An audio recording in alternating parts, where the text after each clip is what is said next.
Today's video is brought to you by a donation from a subscriber.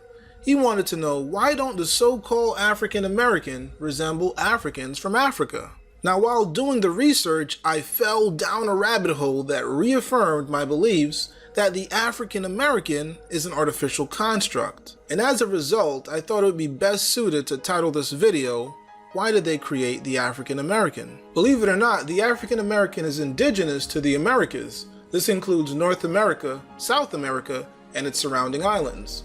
But unfortunately, the African American would rather hold firm and romanticize the root slave narrative his oppressor gave him. In my video, Why Black Children Inherit Dust, I informed the African American he's not really a citizen. I received a lot of backlash for that statement, so before I begin this presentation, I want to briefly elaborate on the quasi-citizen status of the African American. Now, as I stated many times before, the Dred Scott case states no person of African descent, whether or not emancipated from slavery, could be a citizen of a state. Some people proudly argue that the 14th Amendment granted them citizenship, but my argument is that no Supreme Court case or documentation directly overruled the Dred Scott case. For example, we have the case of George Stenny, who was the youngest person in American history to be executed, and in 2014, a judge directly overturned the ruling of the conviction of that young boy. Someone has to explain how we have presidential candidate Mike Huckabee that stated that he thinks that there's a law out there somewhere that says black people are not human, and on another occasion he states that black people aren't technically citizens. In other words, African Americans are citizens only in name, but not law. Then we have MSNBC Harris Perry stating that blacks are still not seen as American citizens. Even to this day, we still have whites-only swimming pools and segregated proms. How much do these people have to spit in the face of the African American for him to get the message he is not a true citizen? James Lowen wrote a book illustrating that in America today, we still have sundown towns where if the so-called African American citizen gets caught after sundown, he will be killed. For those who still boastfully claim that the 14th Amendment made them citizens, how do you explain the Naturalization Act of 1870 that came after it? What was the purpose of that act? How do you explain the fact that as recent as 2013, we have African Americans still marching and protesting for Voting Rights Act? If y'all are citizens and the 15th Amendment gave y'all rights to vote, why do y'all need a Voting Rights Act? The Black American was once a productive and innovative member of society, but now he has become the African American, an artificial construct, slowly self-destructing and driving himself into extinction.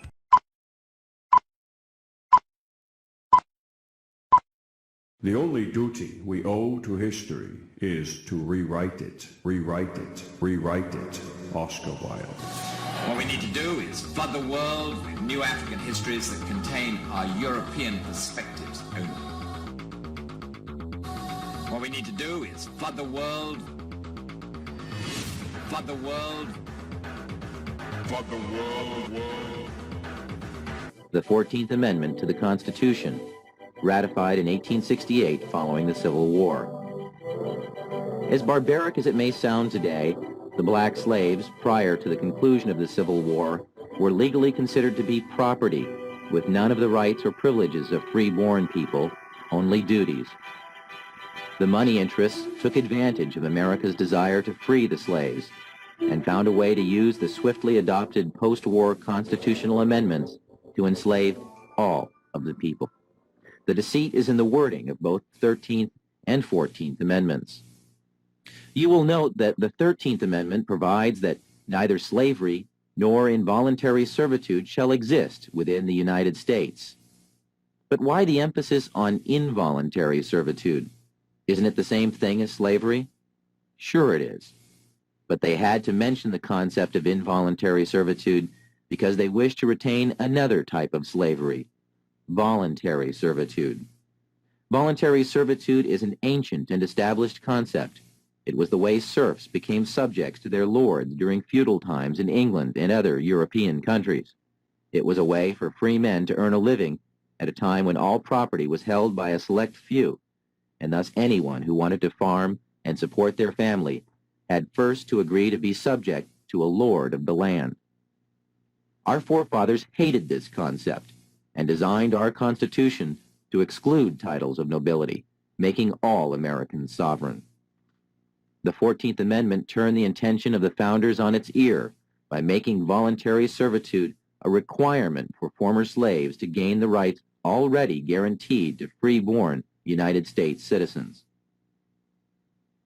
When the slaves were released from their involuntary servitude following the war, their status was changed from that of being property to that of being a person. But being a person still entitled them to none of the rights associated with citizenship. So the 14th Amendment ostensibly was written to provide the former slaves with the same constitutional rights of free-born American citizens, but only if they agreed first to become subject to the jurisdiction of the corporate United States. Making oneself paramountly, that is, first subject to the jurisdiction of the laws of the United States, however, limits access to parts of the Bill of Rights, as we'll explain in a moment. But first remember, anyone who voluntarily subjects himself to the laws or jurisdiction of another is, in every way, obligated to abide by the terms of any contracts or laws established by whomever establishes the rules of the contract. In simple terms, this meant that the former slaves became subjects first to the United States, and secondly to the state in which they lived. They had no sovereignty whatsoever. This status had never existed in the United States prior to that time. The 14th Amendment created a new class of citizenship in the United States, a second-class citizenship. Up until 1868, every American was a paramount citizen of their state, and by virtue of that, also a citizen of the United States, with full individual sovereignty as guaranteed by Amendments 9 and 10 in the Bill of Rights. But so-called naturalized citizens, or 14th Amendment citizens, are paramountly subject to all laws of the United States, and, having no status as freeborn citizens, have no access at all to the unenumerated rights retained for the people by Articles 9 and 10 of the Bill of Rights. That's because, in order to get any rights at all, they had to subject themselves to the jurisdiction of the corporate United States, which left them no unenumerated rights.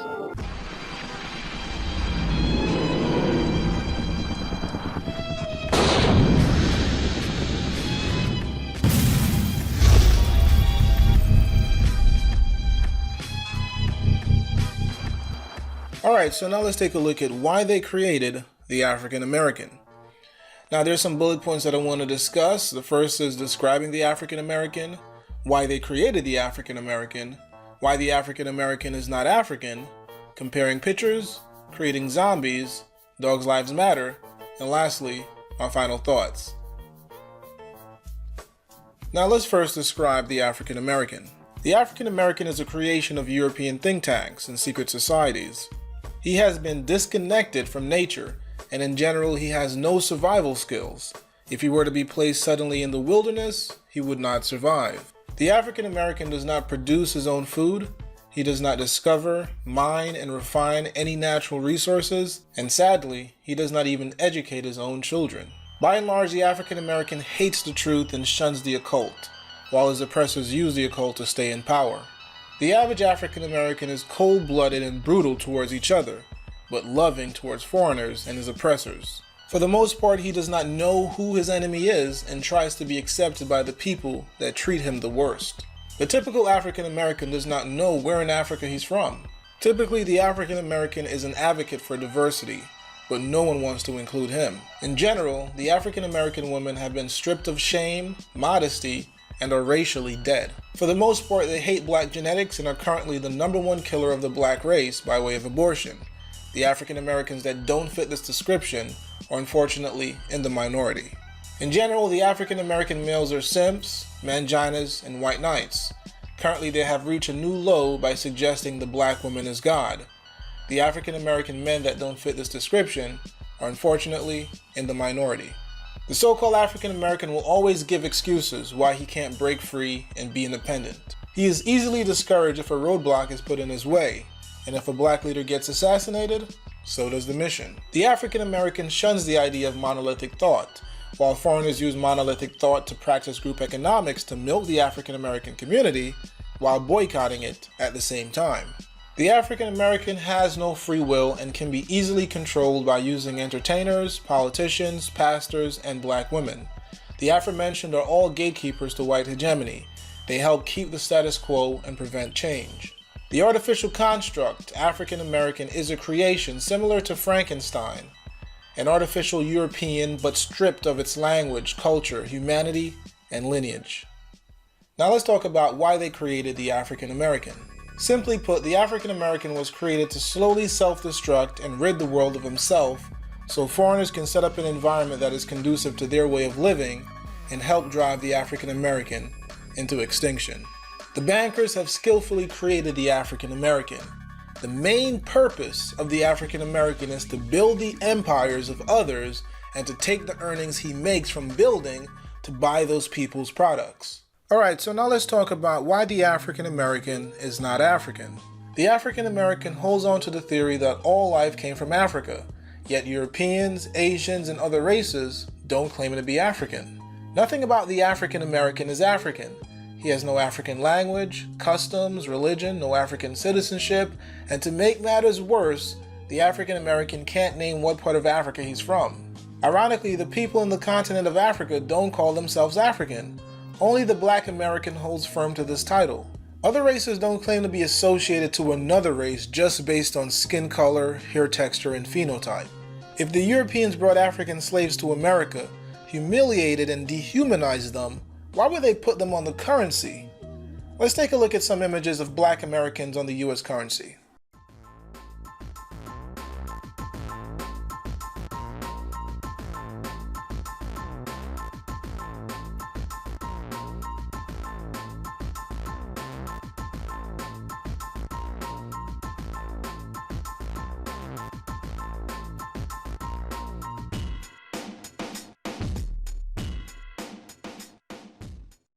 If blacks were brought to America as slaves and had no rights and were seen as property, why did Europeans bother to create laws that stated interracial marriage is illegal, Indians and Africans are to be called Negro, and all non-Christians will be slaves? How exactly did African chattel slaves turn to slave owners themselves? It's well known that so-called black people had black slaves. This fact only makes sense if the black slave owners were native to the land and they had African slaves. The African American continues to run away from the fact that he's indigenous to America. Here are a few questions that the African American will refuse to answer. Where does the word African come from? Why don't the people in Africa call themselves African? If you're an African American, what part of Africa are you from? Since you believe the transatlantic slave narrative, where are the slave ships at? What forest was cut down to build these slave ships? Where are the museums that are showcasing the slave ships? How did the slaves survive a 1 to 3 month trip across the Atlantic where it's freezing cold, where they're packed like sardines and surrounded by urine, blood, feces, and filth? Also, if more than half of the slaves died during the trip, that would mean there was no return on investment. So why continue using expensive slave ships? What would be more easier and logical? Transporting millions of people across the Atlantic or using the people that are already on the land? What African nation is claiming African Americans? Why has no African nation sought reparations for slavery? These questions will frustrate the average African American, and he will be either ready to fight you, curse you out, or run away. No matter how much education the African American receives, no matter how many clues are given to him, he still wholeheartedly believes the narrative by his oppressor, that his roots are in Africa. Every religious belief given to the African American places him in a foreign land. The Moors point to their roots in Morocco, the Hebrew Israelites and Christians point to Israel, and the Nation of Islam point to Mecca.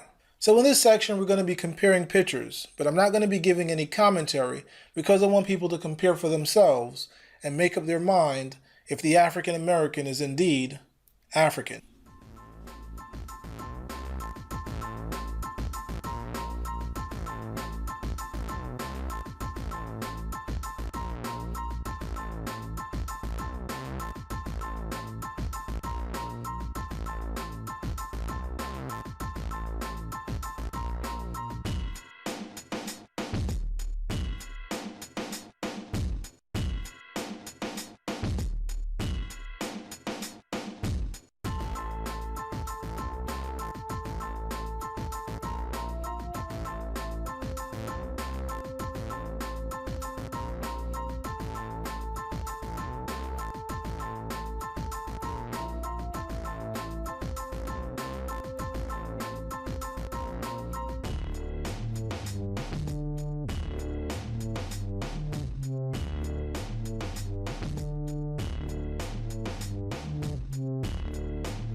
Alright, so in this section we're going to be talking about creating zombies.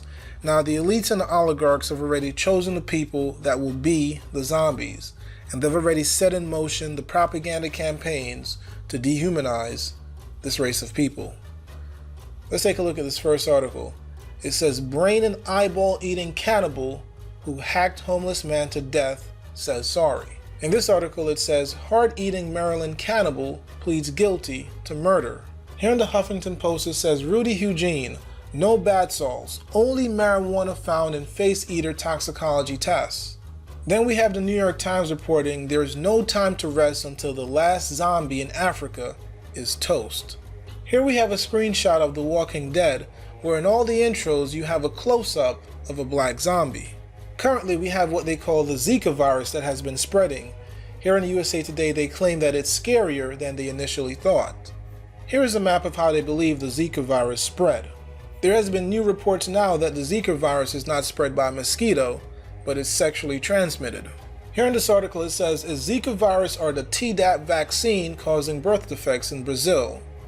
Currently the Zika virus has reached North America, and Nevada health officials have recently reported their first case of the Zika virus. For more information, you can do a Google search for the 30 American cities most at risk for Zika virus. Here's an illustration of the abnormal head size of the children that are born with the Zika virus. Here's another image, and here's another image. Now the Zika virus birth defects are not the only birth defects that you should worry about. I do recommend you do a Google search for depleted uranium birth defects. I also recommend you do a Google search for birth defects from Agent Orange. Now there's also something called jigger disease that hasn't been getting any mainstream coverage, and I do recommend you go and educate yourself about it, just in case you're traveling to a third world country, or somehow this becomes the next widespread disease. In this section I want to talk about why, according to white society, a dog's life is more valuable than the African American. Here we have a man who got a 6.5-year prison sentence for killing a dog, while George Zimmerman got no prison time. Here we have a story of a man who got 11 years in prison for cocaine that killed the police dogs, while the police officers that shot Tamir Rice got no charges, no prison time. Here we have another story of a man who got prison time for killing a dog, but the officer that choked out and killed Eric Garner got no prison time, no charges. Here we have a 16-year-old boy who shot a retired police dog and got 23 years in jail, but a white police officer that shot an unarmed couple through their windshield 137 times? No charges, no prison time, let him go free. Here we have a story of a man who was jailed for stabbing a bull terrier to death, but the police officers that shot and killed Kamani Gray? No charges. Alright, so now let's take a look at my final thoughts. When we take a closer look at the so-called African American, we find a group that is easily distracted, easily discouraged. A group that is not focused on generational wealth and survival, but on building on other people's empire and consuming their products. A group that is looking for a messiah and fails to understand that change is a group effort, and revolution is hard work and requires sacrifices. The African American has no control over their women, who are currently the #1 killers by way of abortions. A female that has been socially engineered to lack shame, modesty, to hate black genetics and black leadership. A female that has become the gatekeeper of white hegemony, for it rewards her for being a single mother, for having children out of wedlock, for divorcing, and for being strong and independent. It goes without saying that not all African American women and men are part of the problem, while the vast majority are. A toxic mindset has spread throughout the so-called African American community, similar to a virus. What the African American fails to understand is that if he's going in a direction unhindered, no roadblocks, no smoke screens, then he's going in the wrong direction. And it doesn't matter how many Afrocentric scholars and books he quotes, it still won't change the out of Africa theory into a fact. How many times do these people have to spit in the face of the African American for him to realize they're not his friends and are not looking out for his best interest? Of course, it goes without saying that not all white people and foreigners are bad. However, they're not going to stop what they're doing to protect you from the racist elites and bankers. And most definitely, they're not going to revert back to their non-white status just to show the African American they have good intentions. The so-called African American is the Aboriginal American. He is the Native American. Now, can we build alliances with African nations? Of course.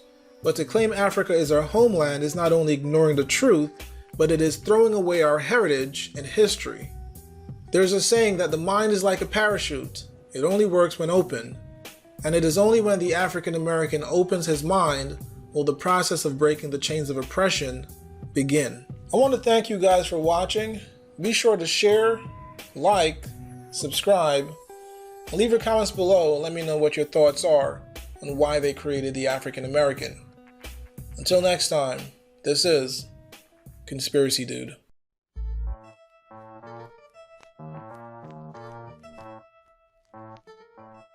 So I know some of you guys are wondering who will be the next president of the United States.